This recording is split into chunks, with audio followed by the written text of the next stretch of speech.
Bison Valley government higher secondary സ്കൂളിൽ പഞ്ചായത്ത് തല പ്രവേശനോത്സവം നടന്നു. ഗ്രാമപഞ്ചായത്ത് പ്രസിഡന്റ് ഷാലുമോൾ സാബു പ്രവേശനോത്സവം ഉദ്ഘാടനം ചെയ്തു.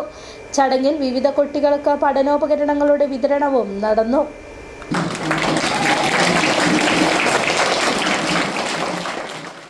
ബൈസൺവാലി ഗ്രാമപഞ്ചായത്ത് തല പ്രവേശനോത്സവമാണ് ബൈസൺവാലി ഗവൺമെന്റ് ഹയർ സെക്കൻഡറി സ്കൂളിൽ നടന്നത്.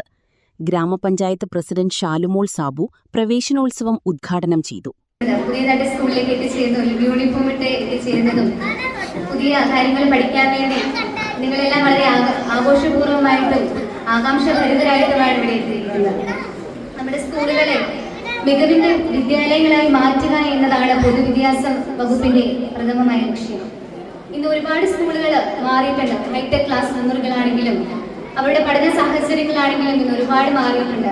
നമ്മുടെ കുട്ടികൾ വളരെ നല്ല രീതിയിൽ പഠിച്ചു മുന്നേറുക, അവർക്ക് നല്ല രീതിയിലേക്ക് ഒരു ജോലി എന്നതിനപ്പുറം അവരെ നല്ലൊരു വ്യക്തിത്വത്തിന് ഉടമയാക്കുക എന്നത് വളരെ വലിയ ലക്ഷ്യമായിട്ടുള്ള ഒരു കാര്യമാണ്. അതിന് എല്ലാ ടീച്ചർമാരും കുട്ടികളുടെ ഓരോ സർഗാത്മക ശേഷിയെ വളർത്തുവാൻ വേണ്ടി പല കാര്യങ്ങളും മുന്നിട്ട് ചെയ്യുന്നുണ്ട്. ആദ്യമായി എത്തിയ കുരുന്നുകൾക്ക് പഠനോപകരണങ്ങൾ നൽകിയാണ് സ്കൂളിലേക്ക് സ്വീകരിച്ചത്. പഠനോപകരണങ്ങളുടെ വിതരണ ഉദ്ഘാടനം panchayat vice president PA Surendran നിർവഹിച്ചു. ജില്ലാ പഞ്ചായത്ത് അംഗം ശങ്കർകുമാർ ജി മുഖ്യപ്രഭാഷണം നടത്തി. യോഗത്തിൽ പ്രസിഡന്റ് AC സുരേഷ് അധ്യക്ഷത വഹിച്ചു. Ward member Ayyaswami, school principal Geetha K, school പ്രധാനാധ്യാപിക ആശാ ജോസ്, സ്കൂൾ അധ്യാപകർ, രക്ഷിതാക്കൾ തുടങ്ങിയവർ പങ്കെടുത്തു. City vision, Bison Valley.